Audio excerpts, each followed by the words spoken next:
Hey, it's Mad on Comics, and this is my look at review on Crossed Plus 100. I'm a big fan of Avatar Press, love their Uber series, love what they're doing currently with Providence and Alan Moore. And Alan Moore is writing this one as well, along with art by Gabriel Andrade. Crossed. We kind of have to go back to the original Garth Ennis run. Basically, there's an infection. It's causing people to lose that barrier which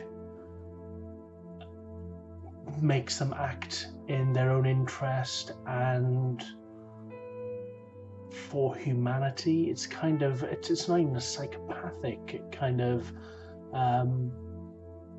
affliction. It's basically, even animals wouldn't act like the Crossed. It is total lack of there's self-interest, but then they don't care whether they get injured doing anything. It's almost like the pain and pleasure thing is crossed over, so their pain is their pleasure.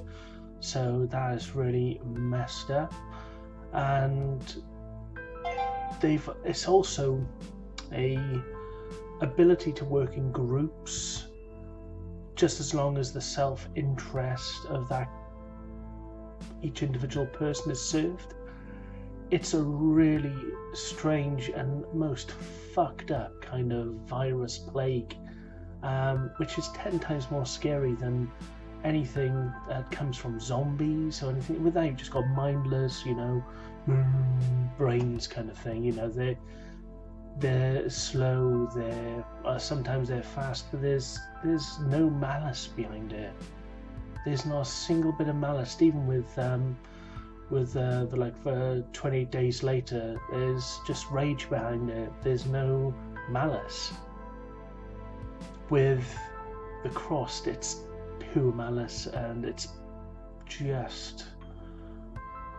horrific. If I bet anybody, think about it, imagine this affliction really taking place, and just how horrific that thought is. It's awful. And so some of the arcs on this are just out of this world, especially the original. Some of the Wish You Were Here, and some of the Badlands stuff. Sometimes the person who's writing it, I don't think they've got it right. They've almost turned it to like a torture porn thing, and that does nothing for me insofar as like a visual and writing kind of style.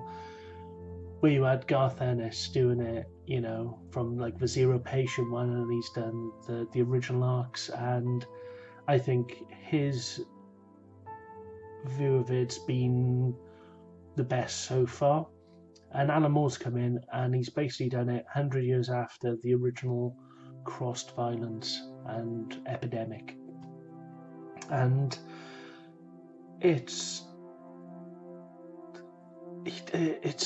a new language almost created from it. There's this hodgepodge of civilization trying to creep back and try, it's hanging on, it's on its last legs, that kind of civilization. And you've got the Crossed are still around there, acting strangely, and I don't want this to be a spoiler thing, but there's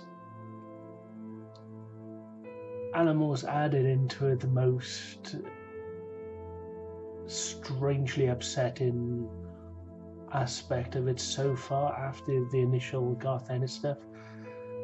That there might be like a vicious intelligence behind it, and it's brilliant. I love Alan Moore's stuff, and some of the stuff I've read by him isn't brilliant. It's never really bad, but he's been knocking out the park with all the Courtyard stuff, the Neonomicon, and Providence recently. His work has just been out of this world, and this new Crossed 100, it's brilliant. It is. It's just looking at it. It's only a 6-issue arc.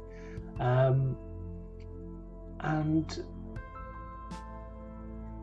it's looking at how we've tried to stay ourselves and what aspects of ourselves and our culture and our lives we've had to give up, and how the impact has almost irrevocably destroyed humanity. It has, and this prevailing fear that's driven almost every action that we've made in the past 100 years.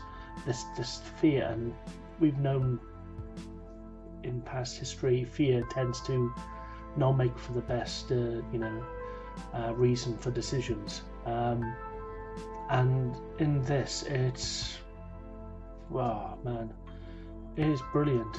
It is. It's truly brilliant. And I read recently the Hunger Dogs, Kirby work and everything, which has, when I was reading it, it had a sense of soul and a sense of purpose, which you don't find in a lot of modern comics, especially not coming from, and this might get me a bit of hate and everything, but coming from Marvel and DC. They didn't seem to be the outright, and we're doing this for money. This is all about the money. This is why we're making this comic. It's all about the money. There's an art that's sometimes missing, I think, from some studios, and I think the big two are very mercenary at the moment, and it's definitely come across to me as a hugely mercenary, where you get the indie comics putting out something they believe in and something that they see is more than just a comic book. It's more than just a way of hooking another generation into reading rehashes of the last 40 years of a character. It's that's just my issues on the big two at the moment. Some people might see us differently, but it's all subjective, and it's all down to how we perceive things. And with companies like Avatar, they miss quite often, but when they do hit, it's something special. And it's the same with Image, it's the same with like Black Mask, it's the same with countless other comics. Titan, there's loads of brands out there and loads of big comic companies out there which are doing these independent kind of works and just letting their artists and trusting their artists, writers and actual artists to follow through with it, and just giving them like free range, and it's just brilliant. And this is one of those books. If you're a fan, if you're not a fan already, it's not going to be for you.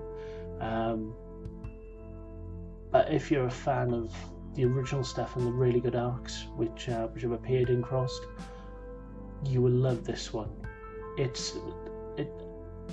Sometimes it's a bit stumbling because it's a whole new language and set of slang to kind of get around, because there's no real way to prepare yourself for it, apart from reading and rereading it and like, oh yeah, that means that. Sometimes it might take like a couple of reads of a paragraph or some bubbles to get the meaning and the full meaning from it, but it's worth it. It really is worth it, and I feel very impassioned about these kinds of comics which just push the envelope and keep pushing what is possible. It is. But yeah, read this run, and I put some out there, and I hope you really enjoy that. And thank you for listening to this. I know it's a bit of a long ramble on it, but pick it up, read it. You won't be disappointed. If you like Alan Moore stuff, it's great. It really is. And I've just lost some kind of light. but yeah, thank you for watching and have a lovely weekend. Bye.